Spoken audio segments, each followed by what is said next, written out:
بسم اللہ الرحمن الرحیم۔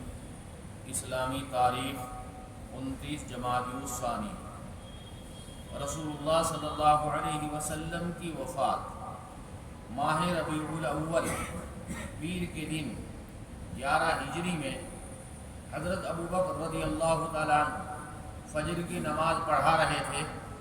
حضور اکرم صلی اللہ علیہ وسلم نے حجرۂ مبارک کا پردہ اٹھایا اور صحابہ کرام کو اپنے پروردگار کے سامنے صف میں کھڑا دیکھ کر مسکرائے اور اللہ کا شکر ادا کیا۔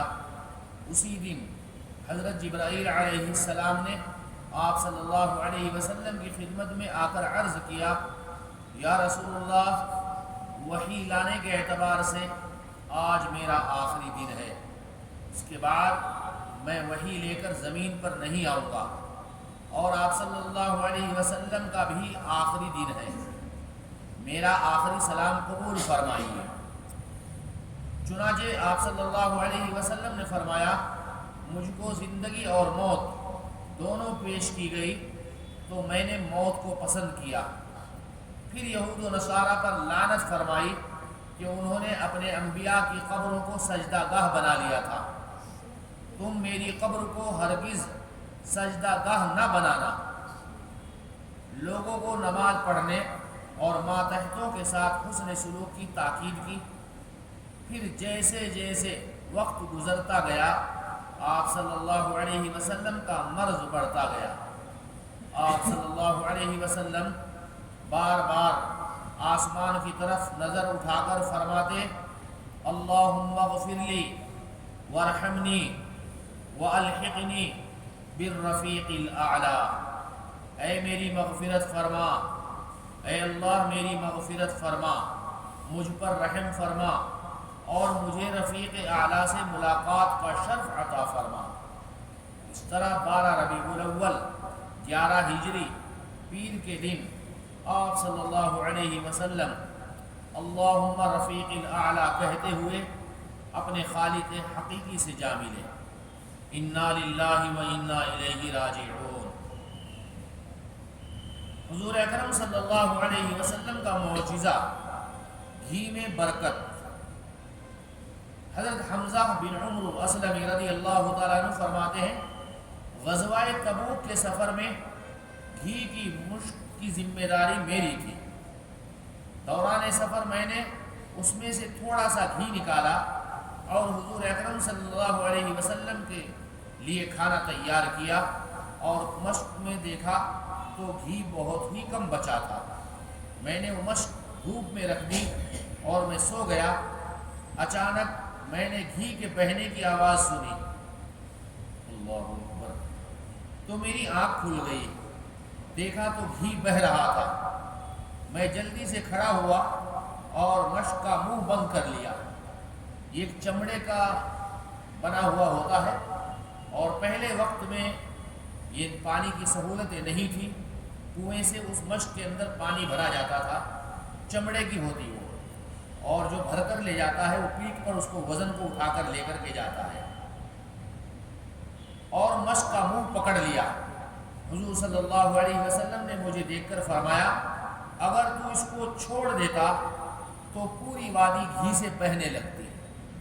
اللہ اکبر، اتنی برکت ہو جاتی۔ ایک فرض کے بارے میں تکبیر اولیٰ کے ساتھ نماز پڑھنا۔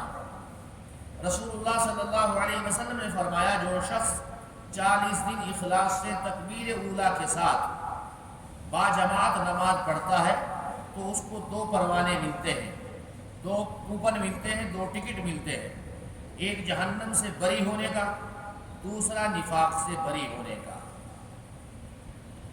ایک سنت کے بارے میں، فرض نمازوں کے بعد کی دعا۔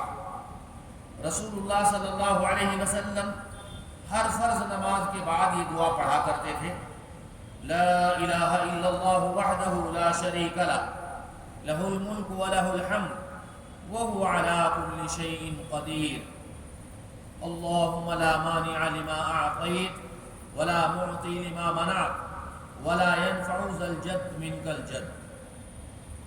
ایک اہم عمل کی فضیلت، یتیم کی پرورش کرنا، رسول اللہ صلی اللہ علیہ وسلم نے فرمایا مسلمانوں میں بہترین گھر وہ ہے جس میں کوئی یتیم ہو اور اس سے اچھا سلوک کیا جائے، اور مسلمانوں میں بدترین گھر وہ ہے جس میں کوئی یتیم ہو اور اس کے ساتھ برا سلوک کیا جائے۔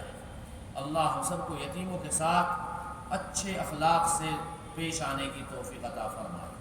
ایک گناہ کے بارے میں سود خور سے جنگ کا اعلان۔ قرآن میں اللہ تعالیٰ فرماتے ہیں اگر تم سود لینے سے باز نہیں آئے تو اللہ اور اس کے رسول کی طرف سے جنگ کا اعلان سن لو۔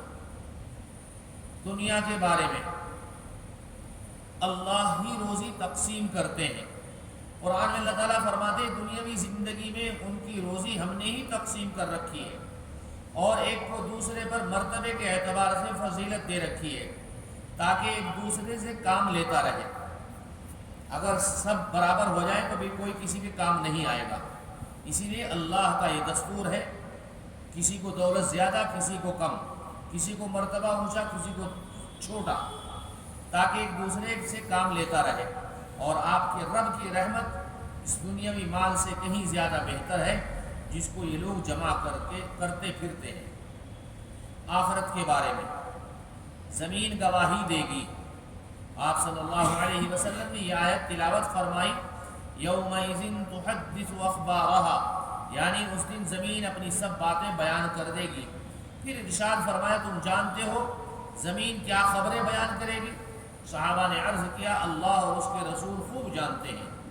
آپ صلی اللہ علیہ وسلم نے فرمایا اس کی خبریں یہ ہیں کہ وہ ہر مرد اور عورت کے متعلق اس عمل کی گواہی دے گا جو اس کی پیٹھ پر کیا گیا تھا۔ وہ کہے گی اس نے ایسا اور ایسا عمل فلاں فلاں دن کیا تھا۔ طب نبوی سے علاج، ختنہ کے فوائد۔ رسول اللہ صلی اللہ علیہ وسلم نے فرمایا 5 چیزیں فطرت میں سے ہیں، ان میں سے ختنہ کرنا ہے۔ ختنہ کرنے سے شرمگاہ کے کینسر اور دوسری موذی بیماریوں سے حفاظت ہوتی ہے۔ سبحان اللہ وبحمدہ، سبحانک اللہم وبحمدک، ونشہد ان لا الہ الا انت، نستغفرک ونتوب الیک۔ سبحان ربک رب العزة عما یصفون، وسلام علی المرسلین والحمد